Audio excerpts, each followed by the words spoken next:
কি এমন রহস্য লুকিয়ে আছে এই মাজারে? কেনই বা তৈরি করা হয়েছে যমুনা নদীর মাঝখানে এই মাজারটি? এবং কোন শ্রেণীর মানুষ যাতায়াত করেন এই মাজারে? মনের ভেতর ঘুরপাক খাচ্ছে বিভিন্ন ধরনের প্রশ্ন।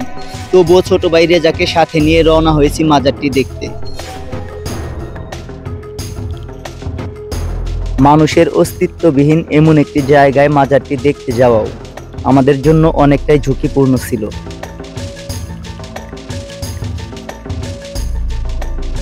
সমস্ত প্রশ্নের উত্তর খুঁজতে অচেনা পথের পথিক হয়ে অবশেষে চলে আসলাম মাজারটির কাছে। মাজারটি দেখে প্রথমেই মনের ভিতরে একটি প্রশ্নই ঘুরপাক খাচ্ছে, এমন জনশূন্যহীন জায়গায় কে শুয়ে আছে এই মাজারে? তার পরিচয় খুঁজতেই ধীরে ধীরে মাজারের চতুর সাইডে ঘুরে দেখলাম কোথাও কোনো লেখা পাওয়া যায় কিনা।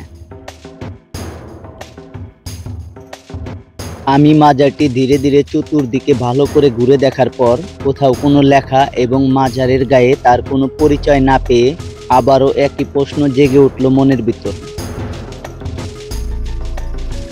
এখানে আশেপাশে লক্ষ্য করলে দেখা যাচ্ছে যে মাজারের পাশেই একটু দূরে একটা টয়লেটের ব্যবস্থা করা হয়েছে, প্লাস হচ্ছে এই সাইডে যদি একটু দেখাইতে যাই আপনাদের, তো এখানে রান্না করার জন্য চুলার ব্যবস্থা করা হয়েছে। তবে যতটুকু এখান থেকে দেখে মনে হয় যে মাঝে মধ্যে হয়তো এখানে কোনো লোকজন আসে বা তারা রান্না করে।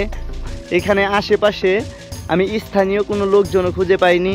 তো এক কথাই দেখতে গেলে মাজারের পশ্চিম সাইডে এক কথাই ওই যে একটা টিবল দেখা যাচ্ছে, তো এই হচ্ছে টিবল। দেখেন টিবলটাও যে এখানে গাড়া হয়েছে এটাও কিন্তু একেবারে পায়রা ক্ষেত বলে, এটা ঘুম না পায়রা ক্ষেতের মিডল পয়েন্টে।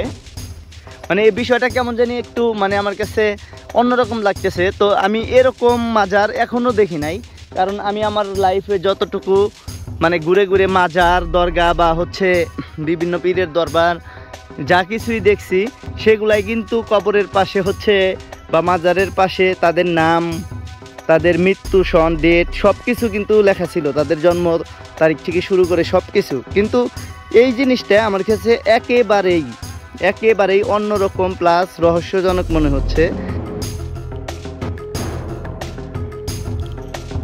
তো যেহেতু অবশ্যই লোকজনের যাতায়াত আছে, কিন্তু আশেপাশে 2-1 কিলোর মাঝখানে কোনো বাড়িঘর দেখতে পাচ্ছি না। তো স্থানীয় কাউকে পাচ্ছি না যে মানে মাজারটার বিষয় জিজ্ঞাসা করবো যে এটা কার কবর বা কার মাজার।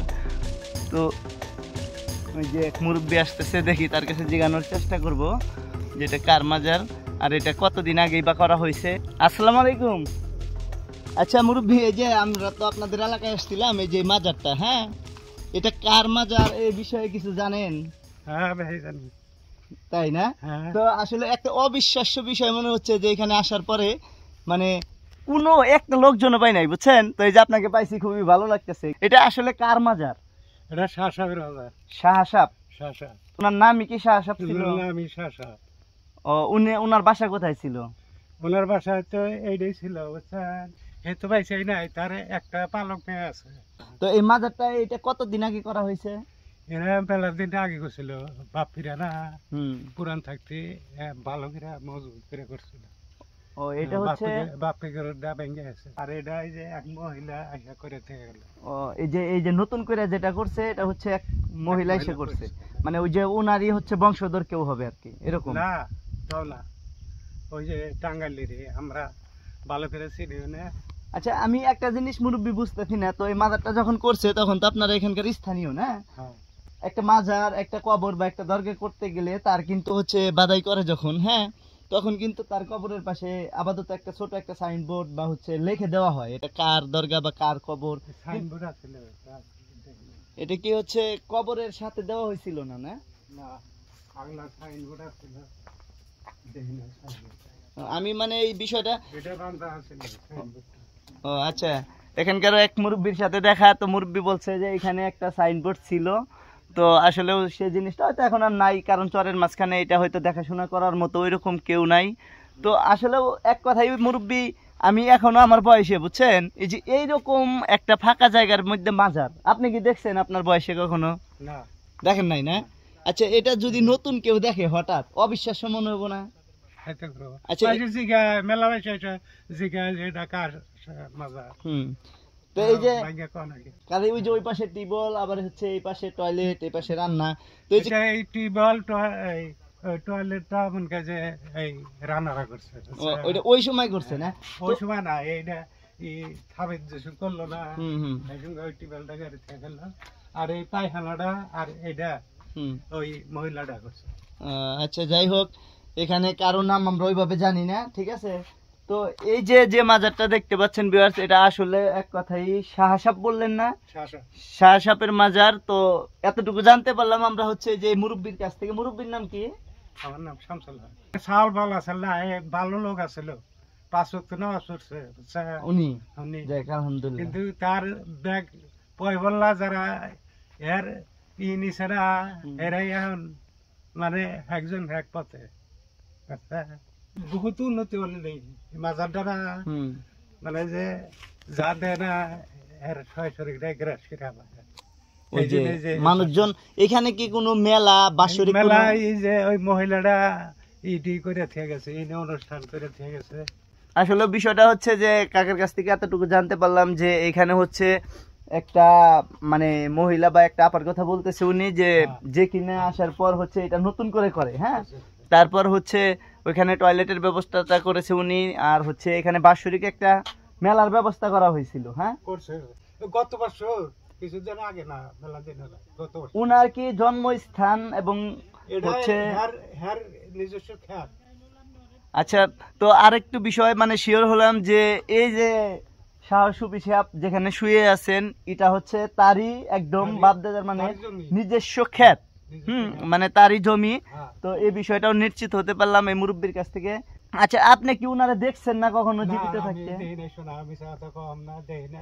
কিন্তু খুব কামিলা লোক আছে।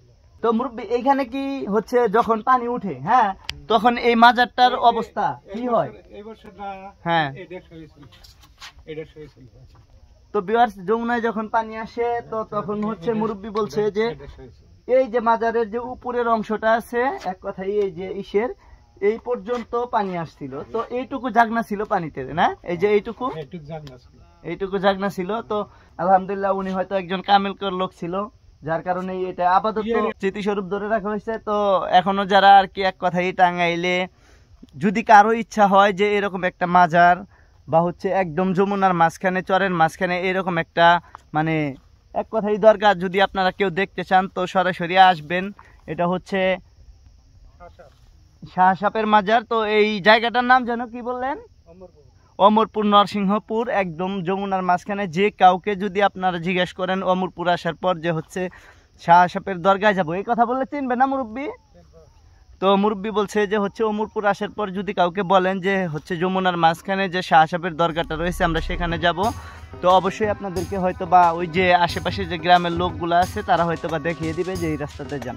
তো অবশ্য আসতে আপনাদের একটু কষ্ট হবে, কারণ রাস্তাঘাটে আপনারা কাউকে পাবেন না, আনুমানিকের উপরে আসতে হবে। আজকের ভিডিওটি এ পর্যন্তই। সবাই ভালো থাকবেন, সুস্থ থাকবেন। আরও নতুন নতুন ভিডিও পেতে পেজটি ফলো দিয়ে রাখবেন। আল্লাহ হাফেজ।